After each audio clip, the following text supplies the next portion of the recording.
Hallo liebe Wohnmobilfreunde, liebe Mitreisenden, heute mal ein ganz kurzer Film, ein kleines Feature.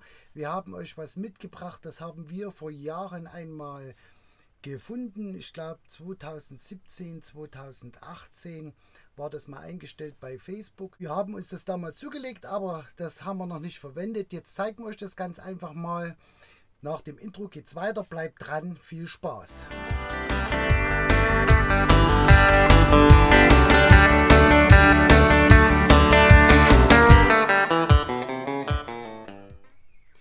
Ja, liebe Wohnmobilfreunde, schön, dass ihr dran geblieben seid. Heute hier zu diesem Thema. Was haben wir euch mitgebracht? Es geht um eine B- und Entlüftung im Wohnmobil.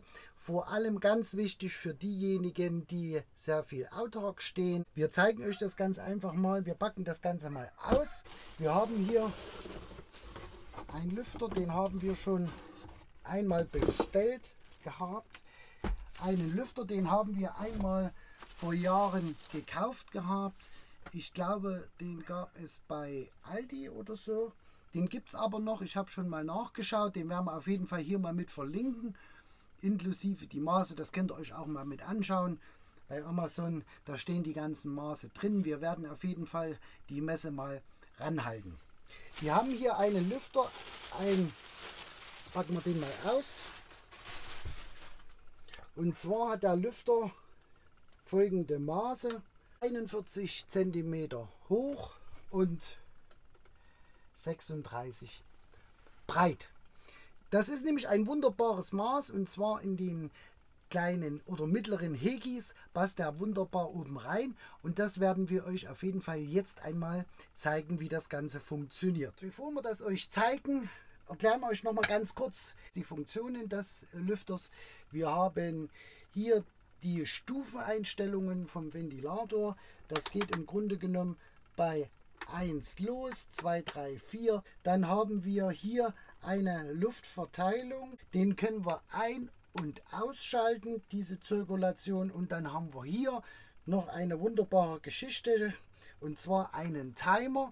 Den können wir einstellen von 20 Minuten bis 120 Minuten. Dann schaltet der Lüfter automatisch ab. Wir zeigen es euch mal, was der an Stromverbrauch hat. Laut Angaben, glaube ich, 50 Watt. Jetzt bauen wir das Ganze mal ein, beziehungsweise jetzt hängen wir den ganz einfach mal in das Hegefenster rein, wie das funktioniert, dass ihr das mal seht. Kommt ganz einfach mal mit. So, liebe Freunde, jetzt sind wir bei uns hinten im Schlafbereich. Wir sind über dem Queensbett, und hier werden wir den Lüfter einmal einsetzen. Wir haben hier das kleine Heki. Beim großen Heki funktioniert das auch, also 40 breit ist das. Wie wird das jetzt eingesetzt? Wie machen wir das Ganze jetzt? Wir haben hier zwei Möglichkeiten. Einmal die Luft nach rein und einmal die Luft nach außen. Wir machen jetzt mal die Luft nach innen. Da setzen wir den Lüfter ganz einfach so schräg ein. Mit den Nasen hier rein und lassen den hier einrasten. So, liebe Freunde, so ist er jetzt eingehängt. Wir haben den hier drin in der Schiene, dann haben wir den hier drin in der Schiene, ne, dass man das mal richtig sieht. Und jetzt zeigen wir euch das Ganze noch mal von oben. Ich habe jetzt das Heki-Fenster auf und der Lüfter hängt hier akkurat drin. So schaut es aus. Dann haben wir die Möglichkeit, dass wir die Jalousie hier zumachen, dass nicht andere Luft reinkommt.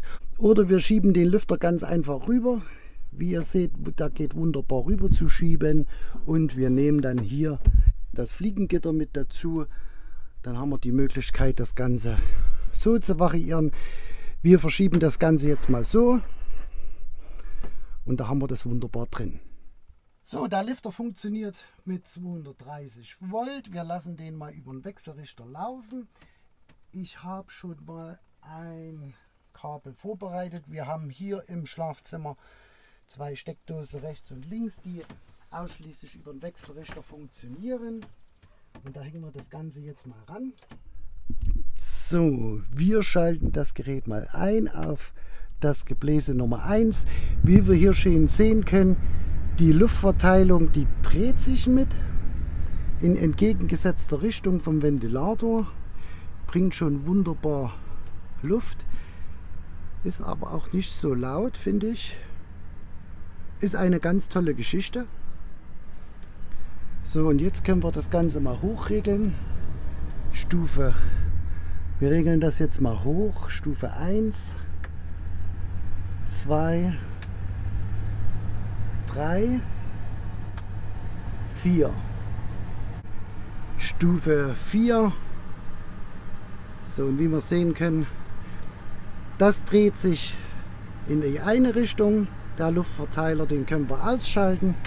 Dann bleibt er stehen. Dann wird die Luft im Raum normal rechts und links verteilt. Und dann können wir das Ganze wieder einschalten hier. Und dann dreht sich das mit. So, was haben wir jetzt an Stromverbrauch? So, liebe Freunde, was haben wir jetzt an Stromverbrauch? Jetzt schalten wir mal den Wechselrichter an. So, der Lüfter läuft jetzt auf volle Leistung. Jetzt schaltet sich gerade die Solaranlage zu, lädt die Batterie. Der Lüfter läuft parallel, weil wir hier den Wechselrichter anhaben. Und da liegen wir ungefähr bei 4 Ampere, ca. 4 Ampere. Hier hüben haben wir 4,2 bzw. 4,7 stehen. Hier haben wir 1,1, also das steigt hier, man sieht es, 5, 1, 2 Ampere, also ca. 4 Ampere zieht jetzt hier dieser Ventilator, wenn er in der höchsten Stufe hier bei uns läuft über den Wechselrichter. Also das geht natürlich.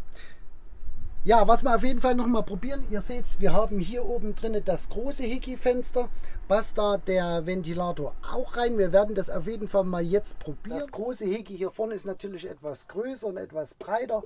Hier sind wir jetzt schon bei einer Breite von 53 cm. So, da passt natürlich der Ventilator, so wie wir den hinten eingelegt haben, nicht rein. Jetzt habe ich mir was überlegt, natürlich geht er auch so reinzulegen, dass wir diesen jetzt hier zusammenschiebt. Jetzt haben wir den so. Das funktioniert natürlich auch wunderbar, wie man sehen kann. Wir stecken das mal an. Geht gleich los, ich habe noch angehabt, das Teil. Funktioniert natürlich wunderbar, macht natürlich auch richtig Wind, werden wir natürlich auch im Mikrofon merken, dass der Ventilator hier richtig Spuk macht. Wir nehmen den mal ein bisschen zurück auf die Stufe 1. Also das funktioniert natürlich auch. Da haben wir den jetzt hier drinnen liegen. Wir können den rechts und links schieben. Geht wunderbar. Wir hat hier natürlich ein Stückchen frei. Okay, hilft nichts. Kann man in die Mitte schieben, wie auch immer. Also funktioniert natürlich auch im großen Heki. Ja, liebe Freunde, das war es ganz einfach mal gewesen. Wir haben hier den Ventilator hier vorne hängen. Er läuft wunderbar. Wie man es hören kann, läuft der Ventilator hier volles Ballett auf dem Wechselrichter. Verbraucht seine rund 4 Ampere. Also ich will mich da hier mal nicht festlegen. Circa 4 Ampere braucht er hier. Funktioniert in dem großen Heki als auch in dem kleinen Heki. Ja, das war es ganz einfach mal gewesen. Das wollten wir euch mal zeigen. Für diejenigen, die jetzt keine Klimaanlage im Wohnmobil haben oder ganz einfach sagen, wir stehen viel autark, mit dem Strom und so weiter, ist das ideal. Wir werden auf jeden Fall das Teil mal durchtesten, jetzt mal mitnehmen, vorn und hinten. Ja, liebe Wohnmobilfreunde, liebe Mitreisenden, das war es ganz einfach mal. Ich habe mal das Teil ausgemacht, der macht ganz schön hier Ballett. Wir verlinken das Ganze mal unten im Video, da könnt ihr euch nochmal die Daten anschauen von dem Ventilator und die Abmessung. Wir wünschen euch auf jeden Fall schöne Reisen, schöne Stellplätze und natürlich, wir sehen uns wie immer auf den schönsten Plätzen der Welt. Bis dahin, tschüss!